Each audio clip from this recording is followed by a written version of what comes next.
দর্শক, আবহাওয়ার সবশেষ পরিস্থিতি জানার চেষ্টা করব। ভোলায় যেতে চাই, আমার সহকর্মী জুয়েল সাহার কাছ থেকে সেখানকার খবর জানবো। জুয়েল, সেখানকার অবস্থা জানাবেন। উপকূলে কি এখনো বৃষ্টি হচ্ছে এবং যেখানকার অঞ্চলগুলো প্লাবিত হয়েছে সেই এলাকাগুলোর পরিস্থিতি জানাবেন। ইস্পাহানি বেকারি ফ্রেশ, স্বাদের আবেশে একটু আয়েশ। আসলে এই বৃষ্টিপাত কিন্তু গত রাত থেকে কিন্তু শুরু হয়েছে এবং এখনো কিন্তু সেই বৃষ্টিপাত অব্যাহত রয়েছে।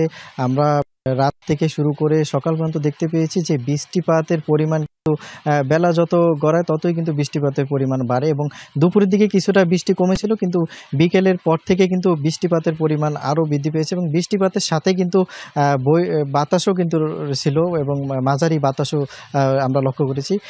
ইরশাদ, আরেকটি বিষয় হলো এই নিম্নচাপের প্রভাবে কিন্তু ভোলার বিচ্ছিন্ন ঢালচর, মনপুরা সহ বিভিন্ন চরাঞ্চলের নিম্ন অঞ্চল কিন্তু প্লাবিত হয়েছে এবং আমরা যতটুকু জানতে পেরেছি যে ভোলার যে বিচ্ছিন্ন ঢালচর রয়েছে সেখানে কিন্তু শতাধিকের অধিক কিন্তু বাড়িঘর কিন্তু জোয়ারের পানিতে প্লাবিত হয়েছে এবং সেখানকার 2 শতাধিকের অধিক কিন্তু গবাদি পশু কিন্তু পানিতে ভেসে গেছে জোয়ারের পানিতে এবং স্থানীয়রা কিন্তু আমাদেরকে জানিয়েছেন যে সেখানে কিন্তু বিকেলের পর পানি কিছুটা কমার পরে কিন্তু তারা যে গবাদি পশুগুলো হারিয়ে গেছে সেগুলো কিন্তু তারা খোঁজার জন্য বের হয়েছেন এবং কিন্তু তারা খুঁজে যাচ্ছেন, কিন্তু এখন পর্যন্ত আসলে নিখোঁজগুলো সেগুলো কিন্তু এখনো উদ্ধার হয়নি।